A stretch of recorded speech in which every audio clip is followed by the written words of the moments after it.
نحمده ونصلي على رسوله الكريم اما بعد۔ آزاد ہندوستان کی تاریخ میں دو دن یادگاری حیثیت اور قومی اہمیت رکھتے ہیں، ایک 15 اگست کا، دوسرا 26 جنوری۔ 15 اگست کو ہندوستان آزاد ہوا اور 26 جنوری کو ہندوستانی جمہوریت بنا۔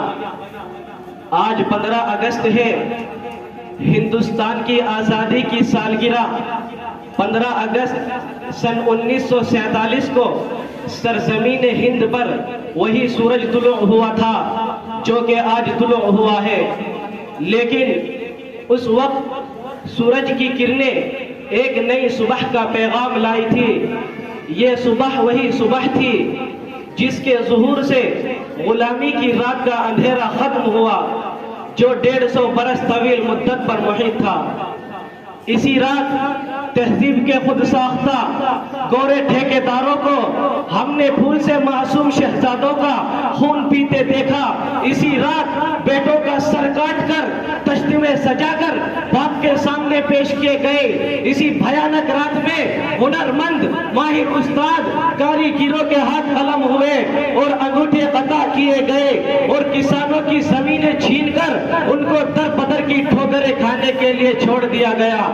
اس تاریخ رات کی جلد صبح ہو، اس کے لیے ہم نے کون سے جتن نہیں کیے، سازشیں اور بغاوتیں کی، آزاد حکومتوں کی تشکیل کی، مزاحمتی تحریکیں چلائی، جان و مال کی قربانی دی، وہ سب کیا جو حصول آزادی کے لیے ناگزیر ہوتا ہے۔ لیکن جب اس بھیانک رات کی صبح ہوئی تو جس خون نے جلیا نوالا باغ کی مٹی کو شبق کی سرخی سے ہم عنا کر دیا تھا، اس کی لالی رخصت ہو چکی تھی، وطن کا اتحاد پارا پارا تھا، امن و سکون غارت ہو چکا تھا، گلشن تاراج تھا، پھولوں کی پتیاں اور پنکھڑیاں بکھر چکی تھی اور بلبلیں کہیں دکھائی نہیں دیتی تھی۔ چمنستان قاسمیہ کے چہکتے بلبلوں، یہ بات انسانی فطرت کے خلاف نہیں کہ اگر جنگ آزادی کے فائدوں سے لوگ محروم رہے تو ان کا دلی اطمینان اور قلبی سکون جاتا رہتا ہے اور دور غلامی کو یاد کر کے آہیں بھرنے لگتے ہیں۔ اس دور کے اطمینان و فراغت اور خوشحالی کا تصور ان کو تڑپا دیتا ہے اور اسے آزادی کے بعد کے انتشار و اضطراب سے 1000 درجے بہتر سمجھنے لگتے ہیں۔ لیکن ایسے لوگ وہ ہوتے ہیں جن کو آزادی سے وابستگی نہیں ہوتی اور جن کے سامنے حقیقت میں حصول آزادی کا کوئی مقصد نہیں ہوتا۔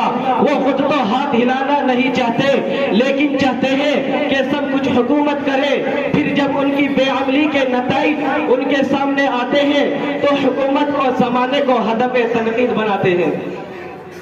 طریقہ یہ ہے کہ آزادی بجائے خود کوئی مقصد نہیں ہوتی بلکہ ذریعہ ہوتی ہے۔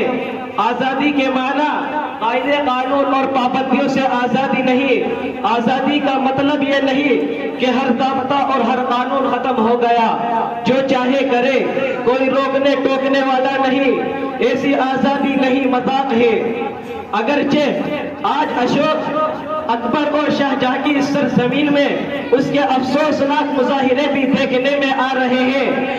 آزادی جادو کی چھڑی بھی نہیں ہوتی کہ یکایک پلک جھپکتے ہتھیلی پر سرسوں جم جائے اور آم کی گٹھلی سرسبز پودے میں تبدیل ہو جائے۔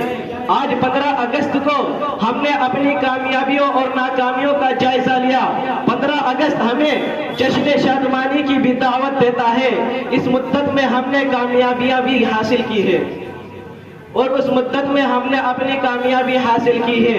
میں اپنی تقریر کو اس شعر کے ساتھ ختم کرنا چاہتا ہوں: ہندوستان زندہ باد، ہندوستان زندہ باد، اتحاد و یکجہتی پائندہ باد، ہندوستان زندہ باد۔ وآخر دعوانا ان الحمدللہ رب العالمین۔